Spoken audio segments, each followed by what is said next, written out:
The drama surrounding body image in combat sports has been quietly simmering beneath the surface for decades. Muscles have long been seen as the defining currency of athletic dominancy, visual shorthand for power, performance, and prowess. In the glossy promos and high-octane wanes, ripped physiques are celebrated, photographed, and broadcasted like trophies. But every so often, the script flips, and when it does, the world watches in stunned disbelief as the underdog of underestimated and often overlooked rises from obscurity and obliterates everything the aesthetics of athleticism were supposed to promise. This is the story of when muscles didn't matter. When the fat guys knocked the bodybuilders out, cold and proved that strength isn't always visible. It lives in will, in grit, and sometimes, under a thick layer of KFC and dadbod. The saga begins with a man named Anzalone, a fighter with a dismal professional record. 16 losses in 17 fights, he entered the ring more as comic relief than as a serious contender. The mere fact that anyone would call him an athlete seemed almost ironic. And yet, his next opponent, Eugenio Milazzo, might have felt relieved seeing Anzalone across from him. He probably thought he'd been gifted a punching bag instead of an actual fighter. The fight hadn't even started, and Anzalone was already sweating profusely, so much so that the referee had to literally wipe him down before the bell. But that sheen of sweat wasn't just a sign of poor conditioning, it was the calm before the storm. Because once the match began, something strange happened. This jiggling figure of a man, looking like Tyson Fury if he had spent his training camp inside a buffet, began launching punches with terrifying velocity.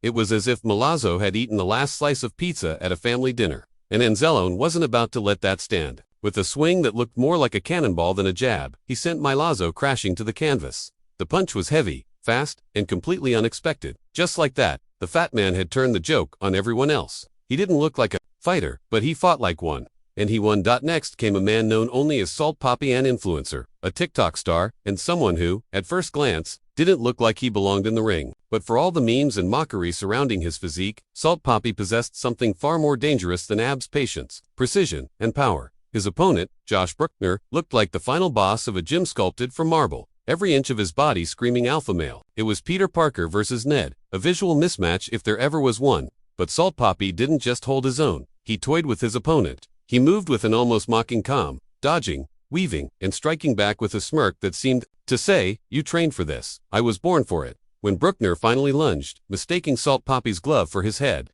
it became clear the muscle man had forgotten to train the most important muscle of all, his brain. Like a matador taunting a bull, Papi stepped aside, drew him in, and landed a devastating shot. Bruckner folded. The knockout was clean. The message: crystalline muscles are for mirrors. Victory belongs to those who understand the dance. In another bout, the same narrative played out once again.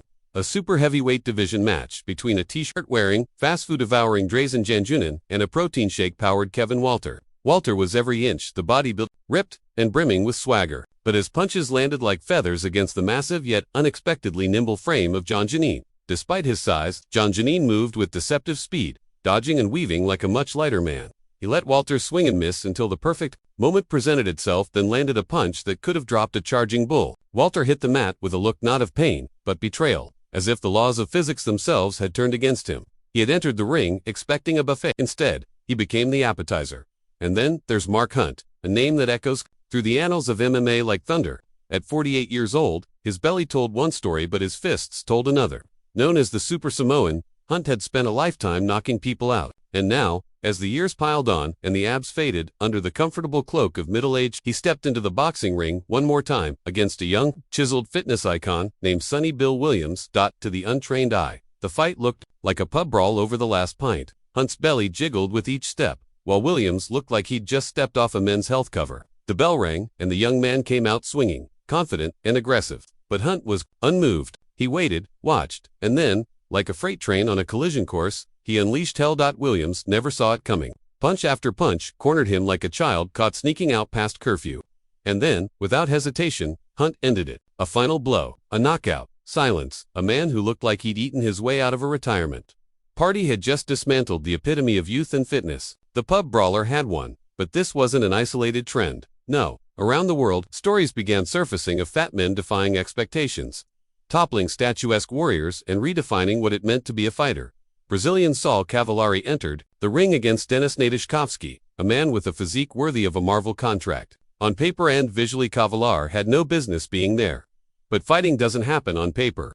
From the opening bell, the narrative began to unravel. Cavallari, big and round, hit with the force of a man who had nothing to lose. His punches landed hard. His footwork, while unorthodox, was effective. The so-called fit fighter was being schooled by a man whose body screamed couch potato, but whose fists wrote a very different story. And when the judges raised Cavallari's hand in a unanimous decision victory, the audience was stunned. Visually unbelievable, but entirely deserved. Then came the night that truly shattered the illusion. June 1st, 2019. Madison Square Garden.